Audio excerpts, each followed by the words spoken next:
So neurodivergence, we've really come to understand, is when the brain is really hardwired differently. And we Okay. know now that some of the latest research in just in the last 2 or 3 years is telling us that 80% of neurodivergent traits are genetic.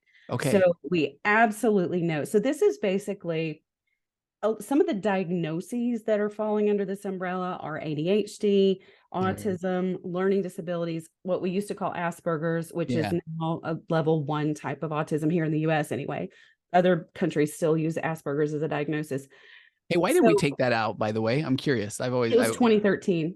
Okay, and why did we change that? We Why took no it more? out. Yeah. The American Psychiatric Association, it had to do with insurance.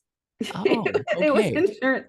So basically, insurance was covering treatment, counseling, services for autism, Uh-huh. even occupational therapy, speech therapy, but Asperger's was getting ruled out Ah, because a lot of children, most adults weren't being diagnosed, and even now adults are not being diagnosed, but children who got diagnosed with Asperger's, a lot of times their difficulties were more in social type things, and there weren't academic problems as much. And when they went into treatment, they were just getting denied. That the insurance companies couldn't figure out, what's our treatment goal? How do we do this? yeah.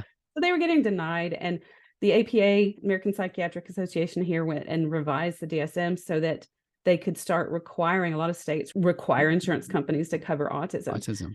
So Wow. they rolled it into level 1. Now that came with it a lot of controversy Yes. because so many people had been diagnosed with Asperger's already. Yeah. It was their identity. My daughter was one. She was diagnosed when she was 5. And so she still struggles, she uses autism now as her framework, the label that she uses for herself, but she still calls herself an Aspie. Uh, Yeah.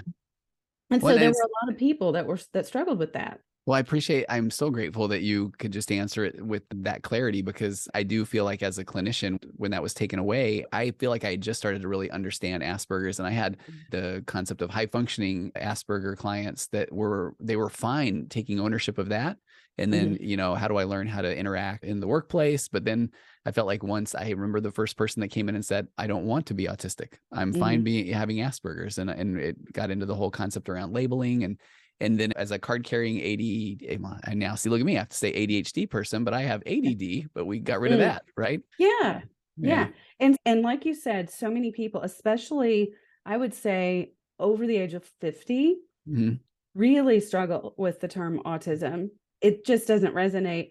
And even some folks in the 40s, the millennial generation, still see that differentiation between Asperger's and autism. And there's a lot of, there's just a lot in the autistic community about whether it's a good thing, it's a bad thing. And Okay. then Asperger's himself, Hans Asperger's, was identified as being a Nazi, and so now that brings with it a lot of negativity. So a lot of people are really up in arms about using that term at all. And I generally go with what I mirror my I clients, like and that. so Yeah. Hey, yeah, now, if Jody, I have they to tell you, I feel very comfortable already talking with you. I have to tell you it's funny because the reason I am also very excited of how you explained that was, I don't know if you're familiar with the concept of confabulation, confabulated memory. It's a term that's big in the narcissistic world, but basically it's that we create a new narrative to then fit the way that we see the world. So in the world of narcissism, it can't be that I was a bad person. So I've confabulated this narrative that it was you. And not only when you really look at confabulation, it happens in real time because the person has been gaslighting as a childhood defense mechanism their entire life.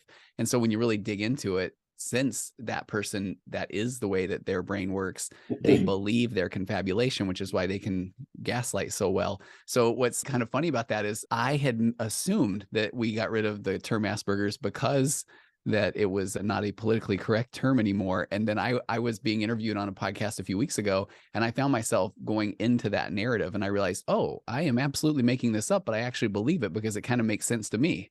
It's funny when you learn how memory works.